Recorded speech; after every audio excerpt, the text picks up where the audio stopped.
आज का ये सेशन मेरे लिए तो बहुत ही ज़्यादा इंपॉर्टेंट है, बट उससे कई गुना ज़्यादा ये सेशन आप लोगों के लिए इंपॉर्टेंट है। वीडियो को एंड तक देखना, क्योंकि वीडियो के एंड में मैं आप लोगों से कुछ बहुत ही वैल्यूएबल सजेशंस और इनपुट्स मांगूंगा। इस सेशन में एक बहुत ही इंपॉर्टेंट इशू मैं हाईलाइट करने जा रहा हूँ, और उस इशू का कोई ना कोई सॉल्यूशन तभी निकल सकता है जब मैं और आप मिलकर इस इशू का एक प्रॉपर सॉल्यूशन निकाल पाएंगे। तो आपका सपोर्ट बहुत ही ज़्यादा ज़रूरी है, ना सिर्फ मेरे लिए बल्कि आपके खुद के लिए भी। देखिए, एक गेट एस्पिरेंट जब भी गेट की तैयारी करता है ना, तो वो सिर्फ गेट की तैयारी नहीं कर रहा होता है, उसके आसपास उसकी ज़िंदगी में भी बहुत सारी चीज़ें चल रही होती हैं। एक कॉलेज का बच्चा जब गेट की तैयारी का डिसीजन लेता है, तो उसको कॉलेज भी जाना है, साथ के साथ ऑनलाइन कोचिंग भी अटेंड करनी है। एक जॉब वाला बच्चा, उसको जॉब की भी प्रेशर हैंडल करनी है, ऑनलाइन कोचिंग भी अटेंड करेगा, क्लासेस भी करेगा, उसके दिमाग में भी 50 तरीके के डाउट्स रहते हैं, PYQs बचे हुए हैं, ये बचा हुआ है, वो बचा हुआ है। ये भी एक लाइफस्टाइल है। जो ड्रॉपर वाले स्टूडेंट्स हैं, ड्रॉपर वाले के पास भी सेम सिनेरियो, उनको क्लास अटेंड करनी है, कुछ सब्जेक्ट में बैकलॉग रह गया, कहीं पे कोई क्वेश्चन छूटा हुआ, कोई कॉन्सेप्ट दिमाग में नहीं आ रहा है, साथ के साथ ये थॉट कि यार ड्रॉप ले लिया है तो अब तो और भी ज़्यादा प्रेशर आ गया है कि यार जल्द से जल्द मुझे गेट में अच्छी रैंक लेके आनी है, कहीं ना कहीं पे एक जॉब लेनी है, एमटेक का अपॉर्चुनिटी डेवलप करनी है, किसी PSU में जाना है। ये सब थॉट्स उनके दिमाग में चलते रहते हैं। अब देखिए, जब कोई गेट की तैयारी करता है तो उसकी ज़िंदगी में सिर्फ गेट से रिलेटेड टेंशन नहीं रहती है, और भी टेंशन उसकी लाइफ में, और भी प्रॉब्लम्स कहीं ना कहीं पे चलती रहती हैं। आप जिस एज में होगे, आप कहीं ना कहीं अपने माँ बाप को इसमें बूढ़ा होते हुए देख रहे होगे उनकी आंखों में कुछ उम्मीदें आपके लिए हैं कि भाई मेरा बेटा या मेरी बेटी मेरे लिए कुछ अच्छी न्यूज़ जल्द से जल्द सुनाने वाला है, बताने वाला है कि मेरी नौकरी लग गई है, बताने वाला है कि मेरा एमटेक में सिलेक्शन हो गया, बताने वाला है कि मुझे इस PSU में कहीं ना कहीं पे जॉब मिल गई। उसका भी एक अलग ही लेवल का प्रेशर होता है। किसी ने अपनी गर्लफ्रेंड से, किसी ने बॉयफ्रेंड से वादा किया होगा कि भाई 2 साल का टाइम दे दो, 2 साल में कुछ ना कुछ बन के दिखाऊंगा। कोई खुद ही से वादा करके बैठा हुआ है कि यार अभी तक ज़िंदगी में कुछ हासिल नहीं किया, कुछ हासिल करना है तो उसके लिए होल एंड सोल जो मुझे तरीका दिख रहा है वो यही कि गेट में अच्छी रैंक लेके आता हूँ। तो हम सभी कहीं ना कहीं पे अपनी गेट की तैयारी से रिलेटेड प्रॉब्लम्स और उसके अलावा ज़िंदगी में और भी जो उथल पुथल चल रहे हैं उसको भी कॉन्शियसली या सबकॉन्शियसली लेवल पे मैनेज तो कर ही रहे हैं। सामने से हम कितने भी मुस्कुराते हुए नजर आए, but back of the mind हम सभी को पता होता है कि यार ये सारी टेंशन हैं जिनको कहीं ना कहीं पे हमें सेट करना है, सॉल्व करना है। आप पूछोगे आपको कैसे पता ये सारी बातें? मुझे ऐसे पता क्योंकि मैं भी कभी ना कभी आपकी तरह एस्पिरेंट था, मैं भी ये सेम प्रोसेस से निकला हूँ। मुझे पता है कि यार एक एस्पिरेंट के दिमाग में, उसकी लाइफ में बहुत सारे इश्यूज होते हैं। बावजूद इसके यार आप लोग बहुत मेहनत करते हो। मैंने बहुत सारे बच्चों को ऐसे देखा है जो दिन रात एफर्ट डालते हैं। यार आप में से ज़्यादातर लोग जो तैयारी करने का डिसीजन लेते हो, ईमानदारी से साल भर मेहनत करते हो, ये मैंने over the period of time देखा हुआ है। कुछ बच्चे एवरेज होते हैं, कुछ एबव एवरेज होते हैं, कुछ ब्रिलियंट होते हैं, बट इन सारी बातों को साइड में रख के एफर्ट तो यार हर कोई डालता है, हर कोई एफर्ट डालता है अपनी तैयारी के लिए। अभी एफर्ट डालने के पीछे रीज़न क्या है, क्यों आदमी इतना एफर्ट डालता है? एफर्ट वो इसलिए डालता है इतना क्योंकि उसको पता होता है कि यार फेब में एक एग्ज़ाम होने वाला, गेट का एग्जामिनेशन, और उस गेट के एग्ज़ाम को जब मैं अटेम्प्ट करूंगा, अटेम्प्ट करने के बाद उसमें अगर मेरी ठीक ठाक रैंक आ जाती है तो कहीं ना कहीं पे जो मेरा करियर है ना वो सेट हो जाएगा। करियर पे जो लोग मेरे सवाल उठा रहे हैं, जो पूछ रहे हैं भाई तुम्हारा फ्यूचर क्या होगा, उनको मैं एक जवाब दे पाऊंगा कि यार अब मेरा करियर राइट ट्रैक पे आ चुका है। तो कहीं ना कहीं आप सभी लोग उस करियर को ऑब्टेन करने के लिए जो आपने गेट एग्जामिनेशन का सहारा लिया हुआ है, उस पर आपने ना काफ़ी कुछ यार स्टेक पे लगा रखा है, बहुत कुछ आप लोगों ने दांव पे लगा रखा है ना? तो जब भी आप गेट का एग्जामिनेशन देने जाते हो, तो आप मुझे लॉजिकली बताओ, गेट का एग्जामिनेशन आपका अच्छा होगा कि नहीं होगा, ये किस बात पर निर्भर करता है? ज़्यादातर लोग बोलेंगे सर ये तो इसी बात पर निर्भर करता है कि हमने गेट के एग्जामिनेशन तक तैयारी कैसी करके करके रखी हुई। अगर हमने बहुत अच्छी तैयारी कर रखी हुई, बहुत अच्छा एफर्ट डाला हुआ, तो गेट का एग्जाम अच्छा हो जाएगा। अगर हमने उतना अच्छा एफर्ट नहीं डाला हुआ है तो हमारा गेट का एग्जाम उतना अच्छा नहीं होगा। मेरा ऐसा मानना नहीं है। ये सिक्के का सिर्फ और सिर्फ एक पहलू है। अगर आप कभी भी गेट जैसे एग्जाम्स को टारगेट करते हो या किसी भी कॉम्पिटेटिव एग्जाम को टारगेट करते हो, तो उसमें आपकी जो मेहनत है वो एक बहुत इंपॉर्टेंट रोल प्ले करती है, इसमें कोई दो राय नहीं है। आपने अपना सारा का सारा दारोमदार, सारी की सारी उम्मीदें, सारी आशाएं गेट के एग्जामिनेशन पे लगा रखी हैं, इसमें भी कोई दो राय नहीं है। बट सिक्के का जो दूसरा पहलू है, उसके बारे में भी आज के सेशन में बात होना बहुत ही ज़्यादा ज़रूरी है, और वो ये है कि जब आप अपनी पूरी तैयारी के साथ गेट का एग्जामिनेशन अटेम्प्ट करने जाते हो, तो जो भी गेट का पेपर बना रहा है उसकी भी जिम्मेदारी होनी चाहिए कि वो गेट के 65 के 65 questions cut to cut, dot to dot, बिल्कुल करेक्ट फ्रेम करके आप लोगों को दे। तो क्या सारे के सारे क्वेश्चंस करेक्ट फ्रेम नहीं हो रहे? बिल्कुल नहीं। पिछले कुछ सालों में कई बार ऐसा देखा गया है जिसमें कि गेट के 65 में से कभी 4 क्वेश्चन, कभी 5 क्वेश्चन, कभी 8 क्वेश्चन तक, कभी 10 क्वेश्चन तक में गलतियां निकली हुई हैं। तो इससे हमारा साइकोलॉजी पे क्या इम्पैक्ट आता है जो हम गेट का एग्जामिनेशन दे रहे होते हैं। आइए एक सिनेरियो से उसको समझते हैं, तो आप एक बेहतर अंडरस्टैंडिंग ले पाओगे इस पूरे के पूरे इशू की और इसकी ग्रेविटी की, कि आखिर ये जो इशू है इसको हाईलाइट करना इतना ज़्यादा इंपॉर्टेंट क्यों है। देखिए, इमेजिन करिए कि आपने मेहनत की, ठीक है, साल भर मेहनत की, किसी ने 6 महीने, किसी ने 8 महीने, ज़बरदस्त तरीके से आप लोगों ने पढ़ाई की, ठीक है। आप में से जो इस वीडियो को देख रहे होंगे, कोई इसी का होगा, कोई इलेक्ट्रिकल का, कोई आईएन का, मैकेनिकल, सिविल, या जो लोग बाद में देखेंगे, मैं ऐसा मान के चल रहा हूँ कि सारी ब्रांचेस के बच्चे कभी ना कभी इस वीडियो को देखेंगे। तो जब भी आप इस वीडियो को देख रहे होगे, तो मैं ऐसा मानता हूँ कि जो भी बच्चा गेट की तैयारी कर रहा होता है किसी भी ब्रांच का, उसने मैथमेटिक्स तो जरूर पढ़ी होगी, है ना, पढ़ी होगी आप लोगों ने मैथमेटिक्स पूरी की पूरी। 13 नंबर का आता है भाई, तो हर कोई मैथ तैयार करके जाता है। अब भाई मैथ्स में उसको किसी टॉपिक में कॉन्फिडेंस हो ना हो, काउचीज रेसिड्यू थ्योरम में उसको कॉन्फिडेंस जरूर होता है। किसमें?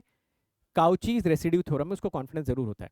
किसी भी टीचर से वो पढ़ के जा रहा हो काउचीज रेसिड्यू थ्योरम, उसको यकीन होता है कि यार ये टॉपिक तो बहुत फ्रीक्वेंट टॉपिक है, गेट के एग्जाम में बार बार पूछा जाता है, और अगर आएगा तो मैं कर ही दूंगा और 2 नंबर अपने पक्के वहां पे मार्क कर लूंगा। इतना कॉन्फिडेंस तो यार होता है सभी को। मानते हो आप मेरी बात को? बिल्कुल।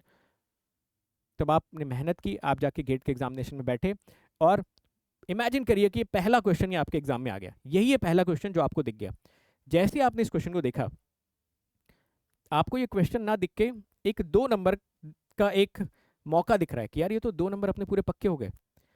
बोला जा रहा है consider the integral where C is a counter clockwise oriented circle defined as mod of x minus i equal to 2, the value of the integral is. जैसे ही आपने क्वेश्चन पढ़ा, तो बोला यार क्लास नोट्स में तो ऐसे क्वेश्चन 50 बार लगाए, रफ कॉपी पे ऐसे क्वेश्चन 50 बार प्रैक्टिस की गेट के एग्जाम से पहले, मॉक टेस्ट में आते जाते ये सवाल दिखता ही जाता था कहीं ना कहीं पे, वहां पे भी फोड़ देते थे ये क्वेश्चन। तो ये क्वेश्चन देखते ही आपकी आंख में चमक आ गई। आपने सोचा भाई 2 नंबर जल्दी से पक्के करते हैं, फिर आगे बढ़ते हैं क्वेश्चन सॉल्व करने के लिए। आपने सोचा ठीक है, सर ने क्लास में बताया था, पहले सिंपल इसका चेक कर लो सिंगुलर पॉइंट्स कौन से हैं, फिर सिंगुलर पॉइंट्स में कौन से सिंगुलर पॉइंट्स इस कॉन्टूर के अंदर आ रहे हैं, उन पर रेसिड्यूज कैलकुलेट कर देते हैं, जोड़ देते हैं, 2 पाई से मल्टीप्लाई कर देते हैं।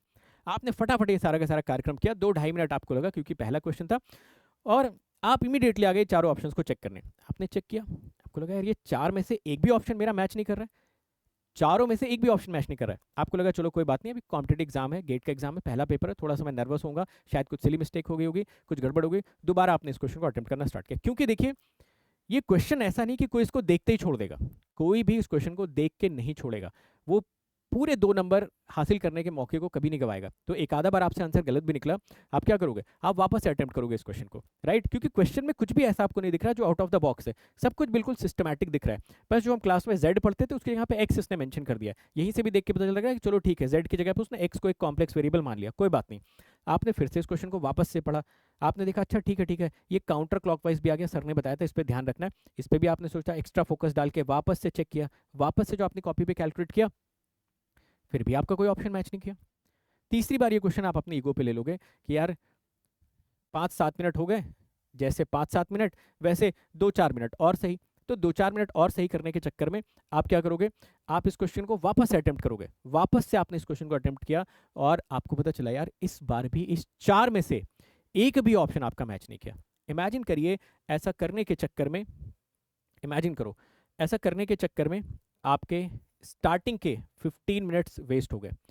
अगर कॉम्पिटेटिव एग्जाम के स्टार्टिंग के 15 मिनट्स आपने यहाँ पे वेस्ट कर दिए, 15 मिनट अगर आपने यहाँ पे वेस्ट कर दिया ना, तो सिर्फ 15 मिनट यहाँ पे वेस्ट नहीं हुए। आप सोचोगे चलो छोड़ो, हटाओ इस क्वेश्चन को, छोड़ते हैं, अगले सवाल पे चलते हैं। जब आप अगले क्वेश्चन अटेम्प्ट कर रहे होगे ना, बार बार ये क्वेश्चन आपको ना हॉन्ट करता रहेगा, पिंच करता रहेगा आपके दिमाग में आके बार बार, यार वो काउचीज वाला क्वेश्चन कैसे गलत हो गया, क्या उसमें मैं नहीं सोच पा रहा था, ऐसी क्या गड़बड़ कर दी। आप चौथे क्वेश्चन, 5वें क्वेश्चन, 8वें क्वेश्चन, ऐसे क्वेश्चन पे जब आगे बढ़ते जा रहे हो, तो कहीं ना कहीं पे ये क्वेश्चन बार बार आपको हॉन्ट करता रहेगा। देखिए यहाँ से 2 कैटेगरी ऑफ स्टूडेंट्स निकल के आती है। पहला स्टूडेंट हो सकता है 15 मिनट के बाद मेंटली स्टेबल हो जाए और इस थॉट को दिमाग से निकाल के आगे के पूरे 2 आवर्स 45 मिनट्स के पेपर को ऑनेस्टली अटेम्प्ट करें। बट हमें से ज़्यादातर लोग मेंटली इतने स्टेबल नहीं होते, हमें से ज़्यादातर लोग 15 मिनट के बाद पैनिक कर जाएंगे, हमें से ज़्यादातर लोग इस 15 मिनट के बाद आते आते क्वेश्चंस में भी उनका कॉन्फिडेंस लूज हो जाएगा, उनका कॉन्फिडेंस उतना रहेगा यार काउचीज का सिंपल सा क्वेश्चन नहीं हुआ, इस क्वेश्चन में भी कोई ट्रिक ना हो, इस क्वेश्चन में भी कुछ गड़बड़ ना हो, आंसर आ के ऑप्शन मैच भी होगा, तब भी आप उसको दोबारा क्रॉस चेक करोगे। यानी कि कहीं ना कहीं इस शुरुआत के पहले क्वेश्चन ने आपके पूरे के पूरे पेपर का टोन खराब कर दिया। अगर इसी क्वेश्चन का आंसर आप निकालते और यहाँ से मैच कर जाता, तो फिर आपका कॉन्फिडेंस अलग लेवल पे होता, आप पेपर को अलग नज़रिए से देख रहे होते।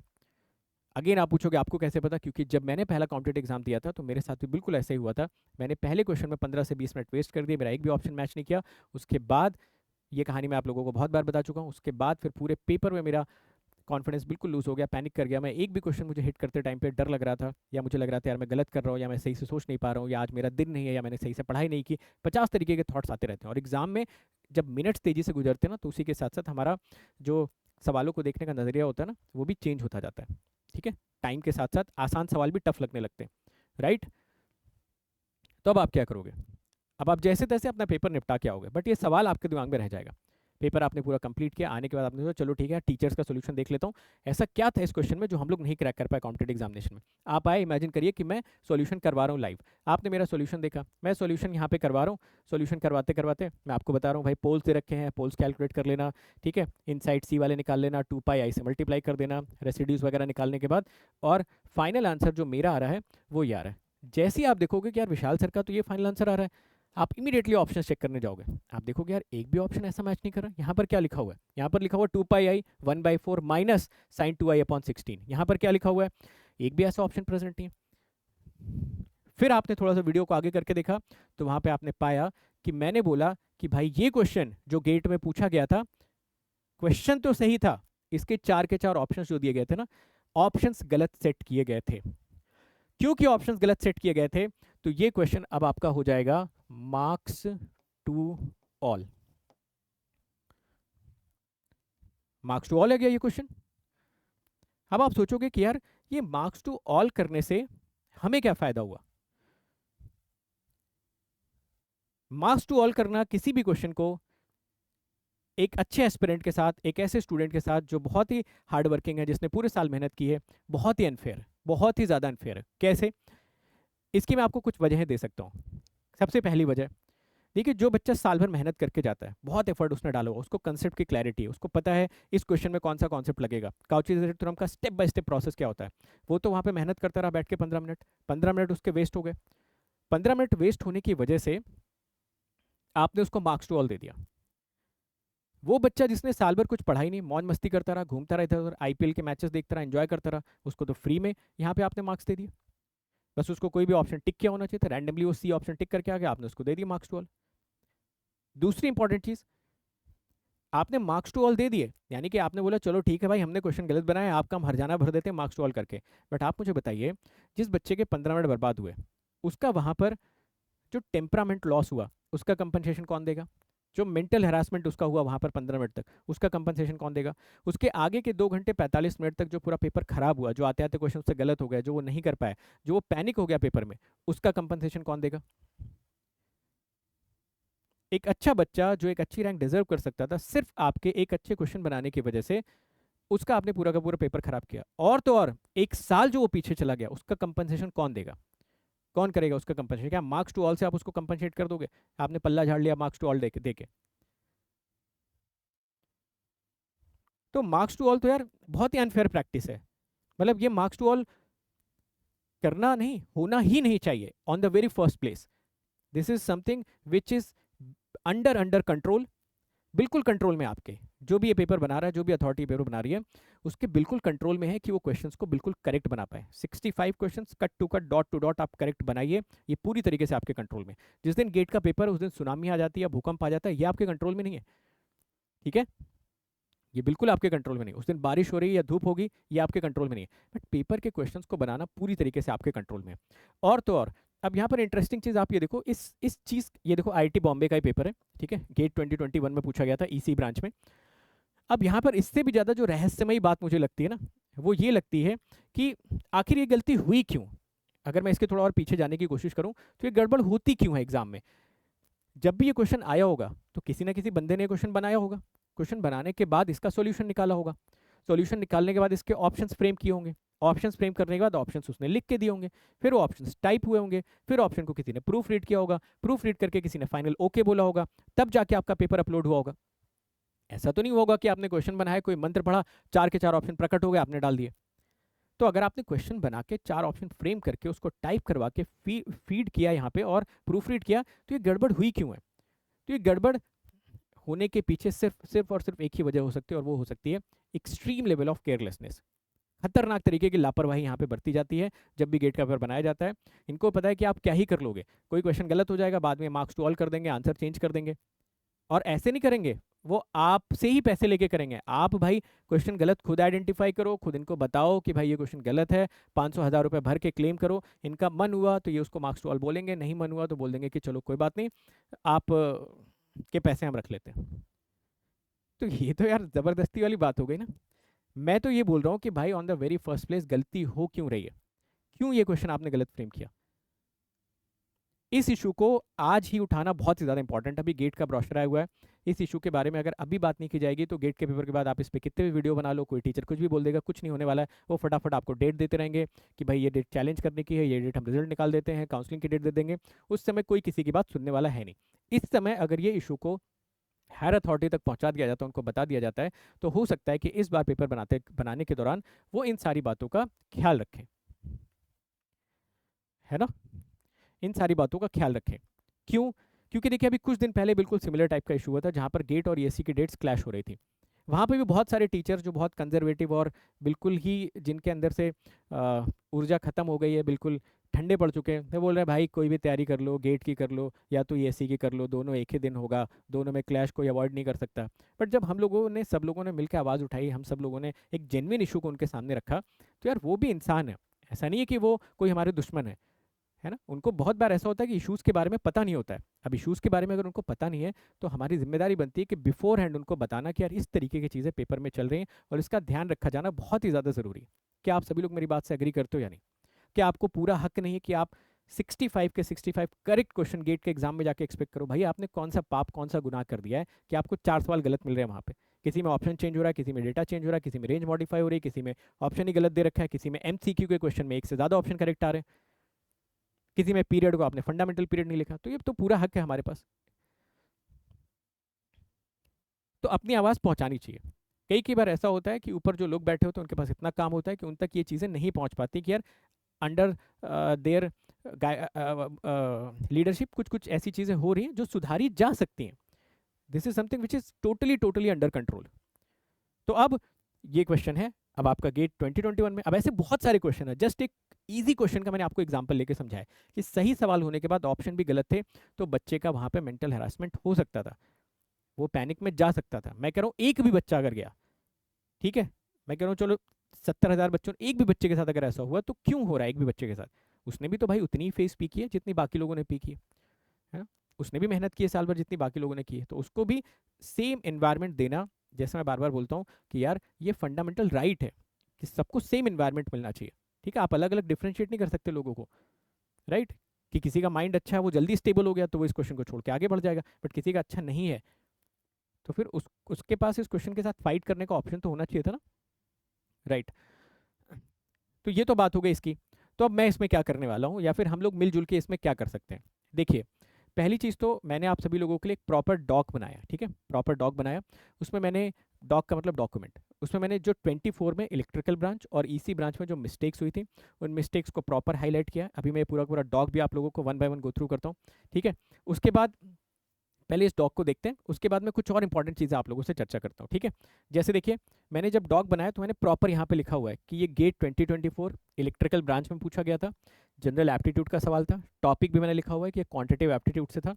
टाइप ऑफ द क्वेश्चन लिखा एमसीक्यू। और ये जो आपको क्वेश्चन दिख रहा है, ठीक है, ये क्वेश्चन मैंने यहाँ पे मार्क किया।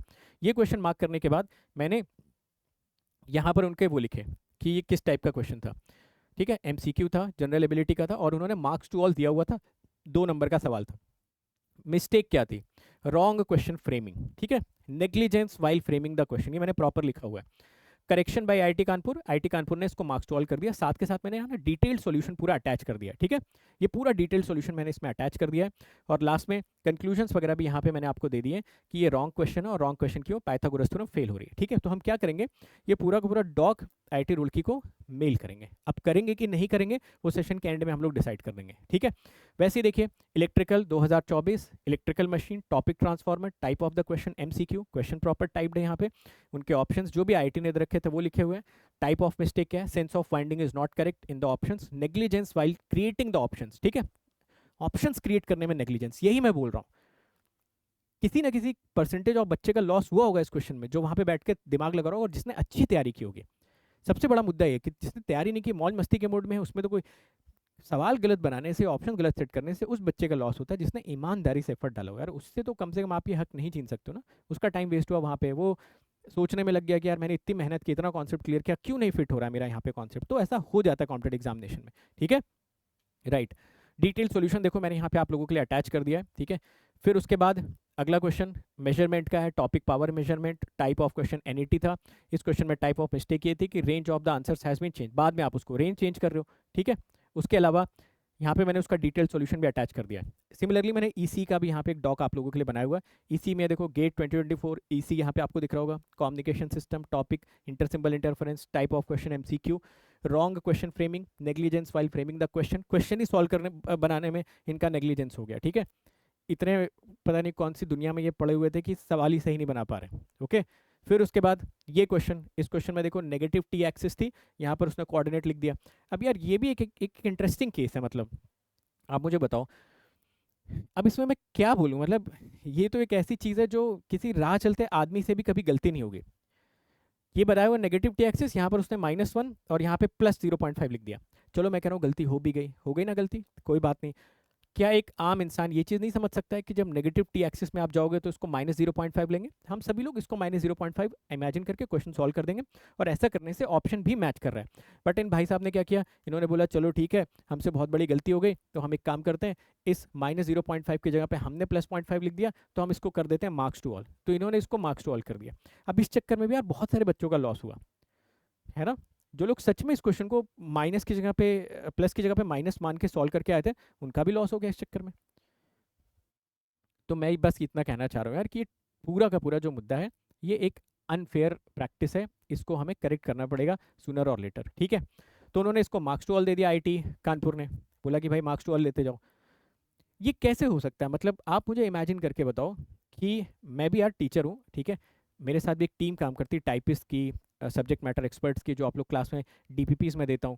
तो पहले मैं डीपीपीज के क्वेश्चन शॉर्टलिस्ट करता हूँ, उनको भेजता हूँ, वो लोग टाइप करवाते हैं। पहले लेवल पे एसएमई उसको रीड करता है, एसएमई रीड करने के बाद मैं उसको रीड करता हूँ, है ना। हम लोग तो डेली आपको 20 क्वेश्चन, 15 क्वेश्चन, 20 क्वेश्चन दे रहे हैं। उसमें भी आप देखते होगे कि कभी कभार 4, 5, 6, 7 दिन में एक आधा कहीं पे कुछ मिस्टेक आपको देखने को मिलती होगी, है ना। तो हमारे पास तो कोई इतनी बड़ी टीम भी नहीं है, कोई इतना बड़ा फंड भी नहीं है, तब भी अगर हम ये चीज़ टेक केयर कर पा रहे हैं, क्यों? क्योंकि हमारे इंटेंशंस करेक्ट हैं, हम केयरफुली काम कर रहे हैं। इनके इंटेंशन सही नहीं है, ये केयरफुली काम नहीं कर रहे हैं। अदरवाइज ये मिस्टेक कैसे हो सकती है कि आपने आपने जब फाइल अपलोड होने वाली रहती है ना, तब अप्रूवल मांगा जाता है। जैसे कभी हम लोग भी प्रीवियस ईयर के क्वेश्चंस, सॉरी गेट के जब क्वेश्चन सॉल्व करते हैं ना, जैसे कोई गेट 24 का पेपर हुआ, उसका हमने सॉल्यूशन बनाया, अब वो सॉल्यूशन कभी वेबसाइट पे जब अपलोड होने जाता है ना, तो फाइनल अप्रूवल मांगा जाता है एक अथॉरिटी से। जैसे मान लो मैं ईसी का पेपर सॉल्व कर रहा हूँ, तो मुझसे पूछा जाएगा कि विशाल सर ये फाइनल फाइल हम अपलोड का बटन दबाने जा रहे हैं, आपकी अनुमति है कि नहीं, और कुछ गलती होगी तो उसकी जिम्मेदारी आपकी रहेगी, ऐसा बोला जाता है। तो आप सोचो मेरे ऊपर कितनी रिस्पॉन्सिबिलिटी है एक एक चीज़ कॉमा फुल स्टॉप डॉट से लेकर चेक करने की, कि यार ये फाइनल फाइल अपलोड हो गई तो फिर बात मेरे ऊपर आ जाएगी, है ना। तो आप सोचो मुझे कितनी केयरफुली उसको चेक करना होगा। तो वैसे यहाँ पे भी तो कोई फाइनल अप्रूवल देता होगा ना, कि भाई ये फाइनल अप्रूवल है, अब ये फाइल अपलोड हो गई, अब जो है कुछ भी कल को होता है तो जिम्मेदारी आपकी होगी। आज तक आपको पता चला कि जब क्वेश्चन गलत बनता है तो उसकी ओनरशिप कौन लेता है? कौन आता है आईआईटी से बोलने कि ये क्वेश्चन गलत हो गया, हम इसके लिए माफ़ी मांगते हैं, या हमारी गलती है, या इस बंदे ने क्वेश्चन बनाया था, इसकी वजह से जिन बच्चों का भी लॉस हुआ उसके लिए हम सॉरी बोलते हैं। सॉरी तो छोड़ो, पहले आप पैसे भर के क्लेम करो कि ये क्वेश्चन सही है कि गलत है, फिर वो मानना हुआ तो मानेंगे, नहीं मानना होगा तो 500 रुपये रख लेंगे, 1000 रुपये रख लेंगे। समझ रहे आप मेरी बात को? आज तक आपने कभी देखा कि किसी ने भी इस चीज़ के बारे में, मतलब सामने आके बात की हो? नहीं बात करते, क्यों? क्योंकि कभी किसी ने कुछ कहा ही नहीं, मतलब सब लोग सुनते हुए आ रहे हैं, ठीक ठीक है चलो कोई बात नहीं, इट्स ओके, जैसा चल रहा है वैसा चल रहा है। तो 5 सवाल गलत हो गए 65 में, तो क्या क्या ही हो जाएगा? कैसे गलत हो गए भाई 5 सवाल? मैं तो कह रहा हूँ एक भी सवाल गलत नहीं होना चाहिए। कैसे गलत हो गए 5 सवाल? कौन इस चीज़ की ओनरशिप लेगा, राइट? तो ऐसे करके ना मैंने एक पूरा का पूरा डॉग का आप लोगों के लिए बना दिया। ये वाला क्वेश्चन देखो, ये क्वेश्चन था MCQ, इसमें भाई साहब एक से ज़्यादा क्वेश्चन सही कर दिए, एक से ज़्यादा ऑप्शन करेक्ट हो गए। इंतहा है, मतलब इंतहा है लापरवाही की, और इसको कुछ और नहीं कहा जा सकता, ठीक है। तो दो ऑप्शन में मैच कर गया। जब इसको चैलेंज किया, तो चैलेंज में हम ही लोग कर रहे हैं, ऐसा नहीं कि उनको बाद में एहसास हो गया कि यार चलो हमने पेपर अपलोड कर दिया, हम ही खुद से क्रॉस चेक कर लेंगे। बिल्कुल ही बैठे हुए शांति में चिल मारते हुए कि बच्चे तो करेंगे ही, बच्चे नहीं करेंगे टीचर्स कर देंगे। इसको चैलेंज किया गया भाई, इस पर आवाज़ उठाई गई, इसके 50 तरीके के सॉल्यूशन भेजे गए, तब इन्होंने इसको मार्क्स टू ऑल कर दिया। अब मैं फिर से वही बोलूँगा, मार्क्स टू ऑल करने से नुकसान किसका हुआ? एक अच्छे बच्चे का जिसने मेहनत की थी, जिसने 15 मिनट 10 मिनट एफर्ट करके, लंबा क्वेश्चन था ये, इस क्वेश्चन का आंसर निकाल के एक ऑप्शन टिक किया होगा इस उम्मीद में कि यार मैंने एक अच्छा क्वेश्चन क्रैक कर दिया, अब मैं अंडर 100 तो आ ही जाऊंगा। वो निपट गया यहाँ पे, सबको मिल गए मार्क्स, जिसने ए लगाया, बी लगाया, सी लगाया, डी लगाया, लेते जाओ नंबर। ये सवाल देखो, ठीक है, ये क्वेश्चन भी। तो ये डॉक मैंने बना रखा आप लोगों के लिए, ठीक है। MSQ टाइप का क्वेश्चन था। अब इसमें पीरियड के साथ उन्होंने कुछ फंडामेंटल पीरियड या कुछ और लिखना उचित ही नहीं समझा, ठीक है। मैंने डिस्क्रिप्शन में उन वीडियोस के लिंक्स लगा दिए जहाँ पे मैंने इनके डिटेल्ड सॉल्यूशन आप लोगों के साथ डिस्कस किए थे, ठीक है। तो डिस्क्रिप्शन में जाके वो वीडियो का लिंक देख लेना। इन सारे क्वेश्चन का सोल्यूशन ऑलरेडी बहुत डिटेल में डिस्कस्ड है, तो मैं सोल्यूशन यहाँ पे डिस्कस नहीं कर रहा हूँ। जस्ट मैं आपको बता रहा हूँ एक डॉक हमने बनाया हुआ है जिसमें कि ये सारी पॉसिबल गलतियाँ हमने यहाँ पे ऑलरेडी आइडेंटिफाई कर रखी हैं। तो यहाँ पर देखो मैंने साफ साफ लिखा हुआ casual approach of framing question, casual है बिल्कुल, ठीक है। मामला पीरियड लिख दो, फंडामेंटल पीरियड लिख दो, किसी का क्या जाता है, ऐसा नहीं है, आपको लिखना पड़ेगा। और ऐसा लिखने की वजह से ही तो आपका ऑप्शन चेंज हुआ ना। आप पहले एडी दे रहे थे, बाद में आपको एसीडी करना पड़ा, है ना। तो आप सोचो ना, एक वर्ड ने कितनी ज़्यादा क्लैरिटी यहाँ पे बढ़ा दी। और ऐसा नहीं कि किताबों में पीरियड और फंडामेंटल पीरियड अलग अलग लिखा होता है, किताबों में अलग अलग लिखा होता है पीरियड और फंडामेंटल पीरियड, इसका मतलब वो दोनों अलग अलग वर्ड्स हैं। तो सवाल बनाते समय भी आपको इस बात का ख्याल रखना पड़ेगा, समझे मेरी बात को। तो करेक्शन बाय IIT कानपुर, पहले उन्होंने एडी आंसर दिया, बाद में एसीडी आंसर दे दिया, है ना। तो ये तो मामला चल रहा है पूरा का पूरा। तो अब क्या करना चाहिए हम लोगों को, ठीक है। अब अगले 5 मिनट मेरी बात को बहुत गौर से सुनिएगा, बहुत ही गौर से आपको मेरी बात को सुनना है, ठीक है। देखिए ज़रा कितने बच्चे अपीयर कर रहे हैं। 8.26 लाख बच्चों ने एप्लीकेशन फॉर्म भर दिया था, मतलब इतने लोगों ने पैसा दे दिया, ठीक है। 8.26 लाख बच्चों ने पैसा दे दिया कि ठीक है पैसा, हालांकि अपीयर 6.5 लाख के आसपास ही कैंडिडेट्स हुए, उससे मुझे कोई लेना देना नहीं। 8.26 लाख बच्चों ने फॉर्म भरा, ठीक है। फॉर्म की आप फीस कितनी ले रहे हो, 1400 रुपये ना। इसमें तो कमी नहीं कर रहे हो ना कि भाई अगर हमारा एक क्वेश्चन गलत हो जाएगा या गलत फ्रेम हो जाएगा तो हम आपको आपके पैसे लौटा देंगे, उसकी तो कोई बात ही नहीं। ऊपर से फॉर्म भरने में लेट हो गए तो और पैसे निकालो भाई, ठीक है, एक्स्ट्रा पैसे दो। तो 1400 रुपये फॉर्म की फीस, पहली चीज़ तो एक मिडिल क्लास फैमिली के लिए अच्छी खासी रकम होती है, ठीक है। 1400 रुपये में अगर कोई फॉर्म भर रहा है अच्छी खासी, वो भी जब एक ब्रांच से, 2 ब्रांच से भरो तो 2800 रुपये आपको भरने पड़ेंगे, ठीक है। अच्छी खासी रकम आपसे ली जा रही है। अब अच्छी खासी रकम जो यहाँ पे ली जा रही है वो 8.26 लैक्स लोगों से ली जा रही है, ठीक है। यहाँ पे लैक्स ऐड कर लो, इतने लैक्स, ठीक है। कुछ लोगों से 900, कुछ लोगों से 1400 लिए जा रहे हैं। चलो मोटा मोटा मैं इसको 1250 रुपये मान लेता हूँ, ठीक है। आपको पता है ये अमाउंट कितना हो जाता है, ये अमाउंट हो जाता है 100 CR, 100 करोड़ रुपए सिर्फ फॉर्म भरने से मिल जाता है। समझे मेरी बात को, आप मल्टीप्लाई करके देख लेना, 100 करोड़ रुपए मिल जा रहे खाली फॉर्म भरने के पैसे पैसे थे भाई। तो आप बोलोगे सर ब्रांचेस भी तो इतनी सारी है, अरे कितनी ब्रांचेस है, 32 ब्रांचेस है ना, चलो 30 मान लो, हर ब्रांच का बजट 3-3 करोड़ रुपए रख लो। आप मुझे 3 लाख रुपए दे दो और 3 महीने का टाइम दे दो, 3 लाख रुपए और 3 महीने का टाइम, भाई मैं 65 क्वेश्चन आपको बना के देता हूँ। और आप मुझे एक फुल स्टॉप और कॉमा के अगर एरर निकाल के बता दो, मैं अपना नाम बदल दूंगा, ठीक है। 3 लाख रुपए आप मुझे दो, 3 महीने का टाइम दो, वो भी 3 लाख मैं अपने लिए मांग रहा हूँ। मुझे बस एक स्टाफ चाहिए होगा, टाइपिस्ट वगैरह की प्रॉपर टीम, SMEs वगैरह की टीम। मैं आपको 65 क्वेश्चन बना के देता हूँ, आप मुझे एक कॉमा और एक फुल स्टॉप की उसमें गलती निकाल के दिखा दो। आप एक ब्रांच के लिए अमूमन 3 करोड़ के आसपास आपके पास बजट है। मैं ऐसा नहीं बोल रहा हूँ कि 3 करोड़ सिर्फ पेपर बनाने के लिए, बट है ना 3 करोड़ का बजट। और बाकी ब्रांचेस तो यार बहुत कम कम होती हैं, छोटी छोटी होती हैं, समझ रहे हो। अगर ये आप यहाँ पे 8.26 देख रहे हो तो इसमें तो EC, electrical, IN, civil, CS मिला लो तो 4-5 लाख तो यही लोग हो जाते हैं, बाकी तो सब ऐसे छिटपुट है। तो इतना पैसा मिलने के बाद भी अगर आप 65 क्वेश्चन करेक्ट नहीं बना पा रहे हो, तो पहली चीज़ तो पॉइंट नंबर 1 ये अनफेयर है, पॉइंट नंबर 2 ये अनएथिकल भी है, पॉइंट नंबर 3 आपको इस मिस्टेक को एक्सेप्ट करना पड़ेगा। एक्सेप्ट करने के बाद आपको इस पर करेक्टिव मेजर्स बनाने पड़ेंगे सो दैट नेक्स्ट टाइम कभी भी क्वेश्चन आए उसमें किसी भी तरह से किसी भी लेवल पे कोई मिस्टेक नहीं होनी चाहिए। एंड पॉइंट नंबर 4 अगर कभी ऐसा होता है बाय द वे, तो फिर उसमें जवाबदेही तय की जानी चाहिए, उस पर ओनरशिप आनी चाहिए कि किसकी वजह से ये हुआ है। ऑलराइट, ये चीज़ें आपको यहाँ पे फिक्स करनी पड़ेंगी, ठीक है। तो अब फीस आप इतनी ले रहे हो और मामला ये कुछ ऐसा चल रहा है। तो मैंने वैसे मेल का एक फॉर्मेट तो बना लिया है पूरा का पूरा, है ना। बट अगेन मेल हम करेंगे कि नहीं करेंगे उसकी चर्चा मैं 2 मिनट में जस्ट आपसे करने वाला हूँ। तो पहले एक बार मैं मेल का आपको ड्राफ्ट बता देता हूँ। इसमें मैंने लिखा हुआ request for careful review and quality assurance in GATE 2025 question paper. I hope this mail finds you well. I am writing to bring your attention a concern regarding the mistakes observed in GATE 2024 question paper. As an aspirant, it was disappointing to encounter these errors, which not only caused confusion but also affected the overall exam experience for many candidates. Given the high stakes of the GATE examination, I would like to kindly request that the question paper for the GATE 2025 undergo a more rigorous review and quality assurance process.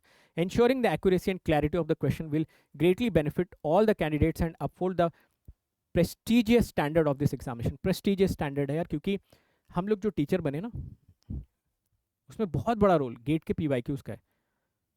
ठीक है, इतने अच्छे questions बना करते थे कि question पढ़ पढ़ के बहुत सारी चीज़ों की नॉलेज हुई, ऑप्शंस देख देख के बहुत सारी चीज़ें सीखने को मिली। तो absolutely this is a very very prestigious examination, बहुत ही। तो इसकी ग्रेविटी को, इसकी गरिमा को यार बरकरार रखिए, मेरा बस सिर्फ और सिर्फ यही हाथ जोड़ के रिक्वेस्ट है, विनती है। I understand the complexities involved in the preparing such a significant examination and appreciate the efforts of the entire team at IIT Roorkee. I believe that with enhanced attention to detail, the GATE 2025 examination can avoid the issue faced this year. Thank you for considering this request. I look forward to your positive responses and hope that GATE 2025 paper will be error-free and fair for all the aspirants. तो ये मैंने draft कर लिया mail. अब मैं इसमें, जाहिर सी बात है, ये जो मैंने पूरा का पूरा PDF बनाई हुई है, इस PDF को भी मैं अपलोड करूँगा। अब क्या क्या पॉसिबल मिस्टेक्स है जो हम चाहते हैं कि अवॉइड हो। प्रिंटिंग मिस्टेक्स ना हो, पहली चीज़ तो, जैसे T-T वाला कर दिया था। गलत सवाल नहीं बनने चाहिए, सवाल सही बन जाए तो आंसर की गलत फ्रेमिंग नहीं होनी चाहिए। ऐसा नहीं होना चाहिए कि MCQ में एक से ज़्यादा ऑप्शन करेक्ट हो रहे हैं। ऐसा नहीं होना चाहिए कि MSQ गलत सवाल आपने बना दिया। इसके अलावा इनवैलिड रेंज वगैरह वाला यार मुद्दा आपको सॉल्व करना चाहिए, आप थोड़ा सा ज़्यादा रिव्यू कर लो, ढंग से एक बार में ही रेंज दे दो। कंसेप्चुअल मिस्टेक्स नहीं होने चाहिए, जैसे कि ट्रांसफार्मर वाले क्वेश्चंस पे हो रहा है। प्रॉपर नोटेशंस यूज होने चाहिए, पीरियड लिख रहे हो, फंडामेंटल पीरियड लिख रहे हो, क्या लिख रहे हो। और आउट ऑफ सिलेबस क्वेश्चंस नहीं आने चाहिए। न्यूमेरिकल मेथड अगर आपने सिलेबस से हटा दिया तो क्यों दे रहे हो उसके सवाल यार। फीडबैक एम्पलीफायर आपने डेलिबरेटली सिलेबस से हटाया, उसके बाद भी आप क्वेश्चन दे रहे हो। तो यार ये पॉइंट भी हमको थोड़ा सा हाईलाइट करना पड़ेगा। This is also very very important point कि आउट ऑफ सिलेबस चीज़ें मत पूछो यार। सिलेबस ही वैसे इतना बड़ा है, उसी को पढ़ने में हालत खराब हो जा रही है। पढ़ के पूरा जा रहे हैं आप, आउट ऑफ सिलेबस क्वेश्चन उसमें डाल दे रहे हो। तो एटलीस्ट आप खुद देख लो, सिलेबस आप ही ने चेंज किया था 3 साल पहले, तो आप एक बार खुद तो देख लीजिए कि सिलेबस में आप क्या क्या चीज़ें हटा चुके हैं। तो उसको आप लोग हटाइए, मतलब जो भी यहाँ से पूछा जा रहा है। तो आप इसमें क्या कर सकते हैं, पहली चीज़ तो नीचे मैं वीडियो में ड्राइव का लिंक दे दूंगा, ठीक है, उसमें मैंने ये PPT डाल दिया, आप PPT डाउनलोड कर लो। PPT को एक बार आप पढ़ो, पढ़ने के बाद मुझे ना आपके इनपुट चाहिए कि इस PPT में सर और कौन कौन सी चीज़ें डाल सकते हैं। ठीक है, क्या क्या इनपुट्स इसमें आपको लग रहा है कि सर ये भी डाल दीजिए, या फिर इस तरीके की मिस्टेक्स हो रही हैं, या फिर कोई आपको ऐसा लगता है पुराने 2021-2022 में कोई क्वेश्चन आपको ऐसा मिला हो, मतलब आप जो भी इनपुट देना चाहते हो इस PPT को इंप्रूव करने के लिए, ठीक है, आप मुझे इस टेलीग्राम ID पे ये मुझे मैसेज कर देना। उसके अलावा अगर आप कमेंट सेक्शन में अपने इनपुट्स डालना चाहते हो तो कमेंट सेक्शन में आप अपने इनपुट्स डाल देना कि हाँ सर ये चीज़ें और बेहतर कर सकते हैं। देखिए मैंने EC इलेक्ट्रिकल का बना लिया क्योंकि इन दोनों ब्रांचेस का मुझे आइडिया है। जितने भी IN स्टूडेंट्स हैं वो ऐसे सिमिलर PPT बना सकते हैं अगर उनके पास भी इस तरीके के क्वेश्चंस हैं। ठीक है, इस तरीके के क्वेश्चंस, ज़रूरी नहीं कि आप उन क्वेश्चंस को टाइप करवाएं, आप हैंड रिटन भी बना सकते हो इस तरीके की PPTs अपनी। ठीक है, अदर ब्रांच के स्टूडेंट्स भी जो EC जो मैकेनिकल सिविल CS ब्रांच के हैं वो लोग भी अपनी PPT सिमिलर तरीके से बना सकते हैं। ठीक है, आपको ऐसा लग रहा है कि सर अगर हम ऐसे हाथ से लिख के भेजेंगे तो कोई पढ़ेगा कि नहीं पढ़ेगा, तो आप एक काम कर सकते हो, आप ये सारे के सारे क्वेश्चंस कंपाइल करके उन क्वेश्चंस का प्रॉपर सॉल्यूशन बना के, जैसे मैंने कि आप मुझे भेज दो। ठीक है, आप मुझे फाइल भेज दो, मैं अपनी टीम से टाइप करवा के आपके बिहाफ पे मैं मेल कर दूंगा। ठीक है, अब देखिए कुल मिला जुला के मुद्दा यहाँ पे आता है कि क्या इस इशू को IIT रुड़की को मेल करना चाहिए कि नहीं करना चाहिए। उस पर देखिए मैं आप लोगों का अप्रूवल चाहूँगा, आप लोगों के लिए ही है ये सारा का सारा इशू। ठीक है, तो एक रिस्पेक्टफुल मैनर में, जैसे हम लोगों ने बात की थी उस टाइम पे कि सर गेट और ESC का पेपर दोनों एक ही दिन क्लैश हो रहा है, तो प्लीज़ इस पर कुछ करिए। और देखिए मुझे लगता है कि 1 या 2 दिन में जब इतने सारे लोगों ने मेल किया तो उन्होंने उस चीज़ को एक्नॉलेज किया कि हाँ सही बात है, ये एक वैलिड इशू है और इसका कुछ ना कुछ सोल्यूशन निकालना चाहिए। तो ऐसा नहीं है कि जो ऊपर बैठे लोग होते हैं वो रिजिड होते हैं। ठीक है, मैंने भी एक गवर्नमेंट सेटअप में काम किया हुआ है, ऐसा कहीं मैंने देखा कि कहीं पर रिजिडिटी होती है जहाँ पर लोगों का बेनिफिट इन्वॉल्व होता है, उनको भी पता है कि यहाँ पर यार बच्चों का बेनिफिट इन्वॉल्व है, तो अगर कुछ ऐसा मामला फंस रहा है यहाँ या कुछ ऐसी इरेगुलरिटीज़ आ रही हैं तो क्यों ना उसका अगर कोई करेक्ट पॉसिबल सोल्यूशन निकल सकता तो निकाला जाए, है ना। तो उस टाइम पे देखो सॉल्यूशन हुआ। चाहता तो IIT रिजिड रह सकता था कि हम नहीं करेंगे, जिसको करना करे UPSC, बट IIT ने चलो कोई बात नहीं हम कर लेते हैं, इट्स ओके, ऐसा हो जाता है, तो उन्होंने किया।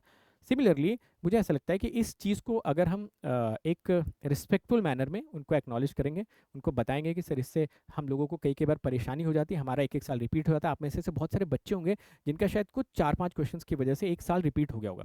है ना? तो आप लोग वो अपने पर्सनल इश्यूज़ भी बता सकते हो वहाँ पे कि हाँ ऐसा है।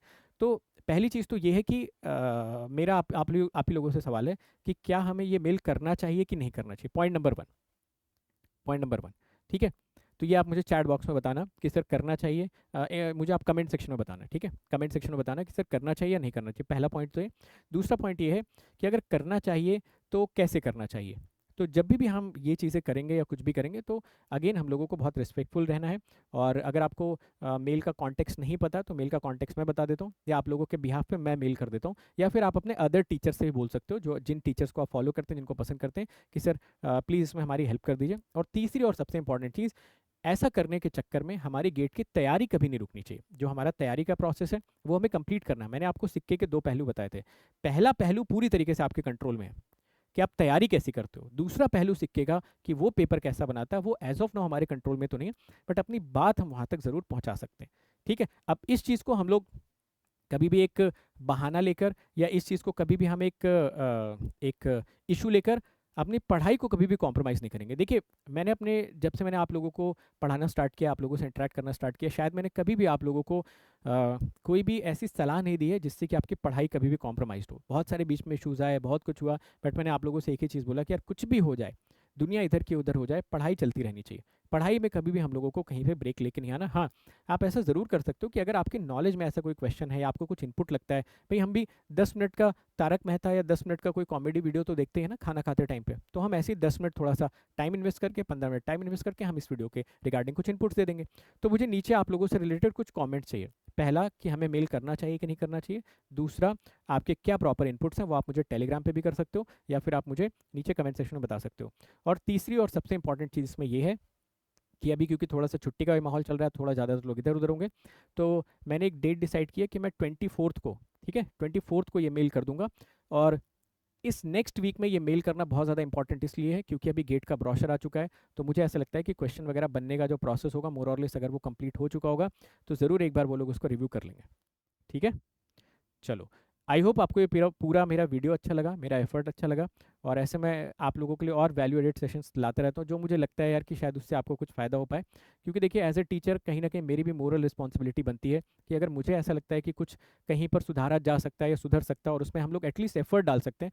रिजल्ट तो अपने हाथ में नहीं है कि अब वो मानेगा कि नहीं मानेगा, this is something which we can not control, but अगर एफर्ट हम डाल सकते हैं तो हमें डालना चाहिए। और देखिए, मुझे पूरा यकीन है कि अगर हम लोग रिस्पेक्टफुली ये बात रखेंगे, तो हायर अथॉरिटीज़ को कई बार नहीं पता होती बहुत सारी चीज़ें। जैसे मैं ही जब काम करता हूँ तो मेरे साथ भी बहुत सारे लोग काम करते रहते हैं, तो कई सारी चीज़ें मुझे नहीं पता होती बिफोर हैंड, वो धीरे धीरे चल के आगे चल के पता चलती है। ठीक है? तो अगर मुझे जब पता चल जाता है तो उस इशू को मैं करेक्ट करवा देता हूँ।